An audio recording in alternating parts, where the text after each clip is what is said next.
Aujourd'hui, on va voir comment réaliser un curseur personnalisé sur Webflow, puisque on peut vite se lasser de ce petit curseur tout sec là, que tu vois sur mon écran, tu vois, le petit curseur de souris. Donc on va apprendre à le transformer en ceci. Tu vois là, on a un cercle comme ça qui va suivre le déplacement de notre souris. Alors bien sûr, c'est un curseur parmi tant d'autres, hein. Si tu veux plus d'inspi, je t'invite à te rendre sur Scrapflow, qui est une librairie donc qui regroupe tous les meilleurs sites Webflow, et bien évidemment, dans ces sites-là, tu vas avoir des sites avec des curseurs personnalisés. Donc tu peux scroller comme ça, tu t'inscris, c'est gratuit, et tu peux consulter les différents sites pour justement aller t'inspirer. Alors c'est parti du coup, on va réaliser ce cercle-là. Donc pour ça, on se rend sur un projet qui n'a pas encore de curseur personnalisé. Tu vois ici, si je vais en preview, on peut constater, hop, je vais remonter en haut. Voilà, on voit qu'ici, c'est toujours la petite flèche, ok? Donc, déjà, on va commencer par faire la structure du curseur, parce qu'ici, on va pas mettre une image, on va le faire avec des divs. Donc déjà, ce que tu vas faire, c'est que tu sors de la preview, tu vas venir au niveau ici, alors soit du body, soit de ton élément page wrapper, si jamais tu as mis une div page wrapper, et tu vas mettre, ici, commande E, une div. Cette div-là, tu vas la nommer custom underscore cursor, comme ça. Et puis maintenant, on va pouvoir le designer. Alors déjà, l'élément curseur, il faut toujours qu'il soit en position fixe. Pourquoi? Parce qu'il faut toujours qu'il se maintienne dans notre fenêtre d'affichage. Donc la position fixe te permet de faire ça. Donc ce que tu fais, c'est que tu changes donc en position fixe, comme ceci. Tu le places en haut à gauche, donc auto en bas et à droite et 0% en haut et à gauche. Donc tu vois, maintenant il est tout en haut ici. Et maintenant, il va falloir lui mettre une dimension. Donc là, on va passer à 1 rem par 1 rem pour commencer. On va juste voir ce que ça donne. Ok. Peut-être qu'il est petit. Alors, si tu estimes qu'il est trop petit, tu peux passer à 1.5 par 1.5, comme ceci. Et maintenant, on va venir lui mettre des bordures à notre petit cercle. Donc là, on descend. On va venir mettre ici stroke, donc borders solid, ici. On va venir, hop, augmenter à 2 pixels la largeur des bordures. On laisse en noir. Et maintenant, comme tu peux le constater, il est apparu. Sauf que, il est en carré. Et nous, on veut un curseur rond. Donc, pour transformer ça en rond, on va sur Borders Radius et on met 100% pour avoir un cercle parfait. Voilà, notre curseur est déjà terminé. Maintenant, il faut passer à l'animation, bien évidemment, parce que là, si je fais une preview, tu constates que le curseur, hop, ne bouge pas. On est toujours en haut à gauche.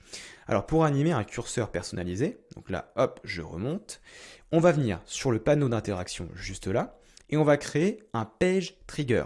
Donc pourquoi un page trigger? Parce que tout simplement, on va utiliser ici mouse move in viewport. Ça veut dire quand la souris bouge dans la fenêtre d'affichage.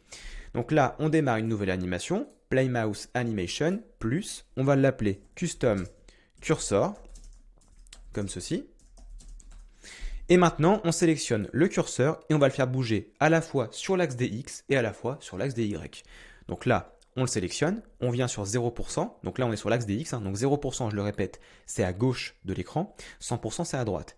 Donc là on va utiliser quoi comme propriété? On va utiliser une propriété move, parce qu'on veut qu'il bouge. Donc là move à 0%, on va lui mettre ici 0 VW. Alors pourquoi est-ce que j'utilise des VW? Tout simplement parce que ici, comme on est dans une fenêtre et qu'on veut que l'animation fonctionne sur tout type d'écran, le VW, c'est le pourcentage de la taille de la fenêtre, donc en largeur, et après on utilisera le VH pour la hauteur. Donc en fonction de la largeur et de la hauteur, on aura toujours le même mouvement dans la fenêtre d'affichage. Donc là on met 0 VW et à 100%, on va mettre 100 VW pour commencer. On fait juste un test. Si on voit que c'est pas bon, c'est ce qui va être le cas, mais tu vas voir.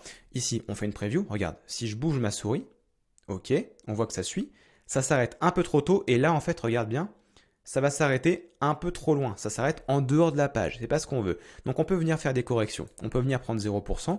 On met moins 1 ici. Et ici, au lieu de mettre 100 VW, on met 99. Si maintenant je fais une preview, regarde bien, là, je suis parfaitement mon curseur comme ceci et ça ne sort pas de la page. Génial, on a fait l'axe des X, parfait. On passe à l'axe des Y. Pour l'axe des Y, même chose, même propriété, c'est-à-dire ici une propriété de mouvement, move, sauf que cette fois-ci, au lieu de mettre des valeurs sur l'axe des X, on va mettre des valeurs sur l'axe des Y. Donc là, c'est pareil, on va mettre moins 1 VH, attention pas VW, VH, on est en hauteur cette fois-ci, et puis 99 VH. Comme ceci. Si maintenant je fais une preview, regarde bien, voilà, mon curseur suit ma souris absolument sur toute la page. C'est génial, ça marche donc parfaitement. Maintenant, ce qu'on peut faire, c'est sauvegarder l'animation. On fait juste une petite preview ici. Ok, on attend. Ok, donc là, on voit que mon cercle suit bien mon curseur, c'est très bien. Sauf qu'on voit toujours le curseur. C'est embêtant, on voudrait quand même que ce curseur s'efface. Pour ça, on a une propriété CSS au niveau du panneau de style que tu peux mettre. Donc, par exemple, tu vas venir sur le body ici, tu vois, je vais venir sur le body directement. Style, et là, sur tout le body de la page, je vais mettre curseur, et là, on va choisir none. Si maintenant, je refais une preview, mon curseur n'apparaît plus, je n'ai plus que le petit cercle qui est là. Génial. On va avoir un autre souci. Si jamais ici tu laisses tel quel, ben en fait, comme tu as une div qui passe derrière ton curseur, quand tu vas vouloir cliquer sur un élément, tu ne pourras pas cliquer. Pourquoi? Parce que bah, toi, ta div, en fait, t'empêche de cliquer. Donc il faut la rendre transparente. Comment est-ce qu'on fait ça? Pour ça, on va faire un petit peu de custom code, rien de bien méchant. Tu vas voir ici. Donc là, on va utiliser une propriété qui s'appelle pointer events. Donc pour ça, ce que tu peux faire, c'est que tu vas venir par exemple sur ton body encore une fois, tu fais commande E ou commande K, t'ajoutes un code embed comme ceci. Et là, ce que tu fais, c'est que tu vas mettre une propriété. Donc déjà, tu vas mettre les balises style parce qu'on va écrire du CSS ici. Donc tu écris style de cette manière. Donc balise d'ouverture, balise de fermeture. Une fois que c'est fait, hop, tu fais entrer. Là, on va créer une nouvelle classe. La classe, on peut l'appeler disable, par exemple, click. Donc, tirer, click.